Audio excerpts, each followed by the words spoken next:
কোরআন পড়তে ভালো লাগে, কোরআন শুনতে ভালো লাগে, কোরআন জানতে ভালো লাগে, কোরআন মানতে ভালো লাগে না। নামাজেতে পড়লে কোরআন মনটা শীতল হয়, কারীর তেলাওয়াত শুনিলে প্রাণ জুড়িয়ে যায়। আওয়াজের আওয়াজটা দিলে হবে, একটু মুসলমানের মধ্যে দেন। যদি মুসলমানের রুহু থাকে তাহলে দেন, আর যে কটা অন্য রুহু দরকার নেই।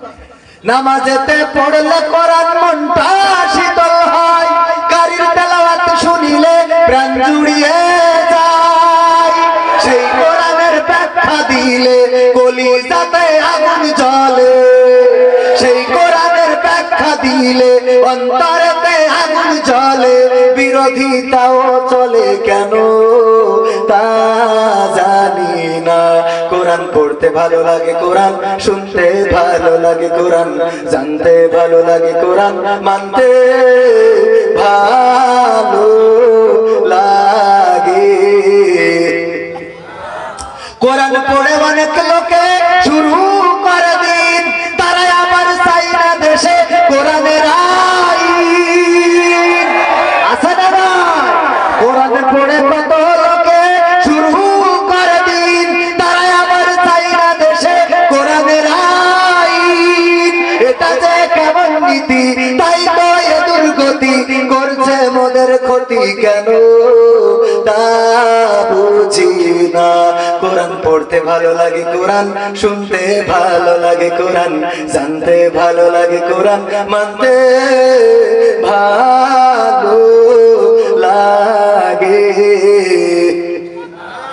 কোরআন বুকে চুমু খাওয়ার লোকের নাই অভাব, সেই কোরআনের বিরোধিতা আবু জাহেলের স্বভাব। কোরআন বুকে চুমু খাওয়ার লোকের নাই অভাব, সেই কোরআনের বিরোধিতা আবু লাহাবের স্বভাব।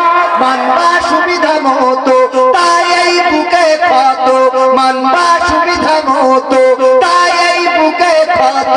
দেখলে এমন কিছু সইতে পারি না।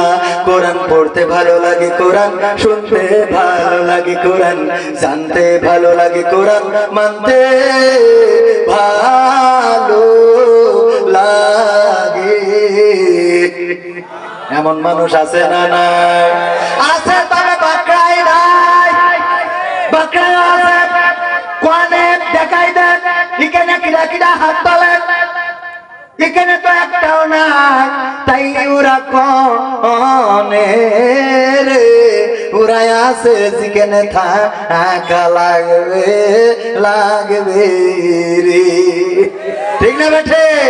কিন্তু আমাদের কথা একেবারে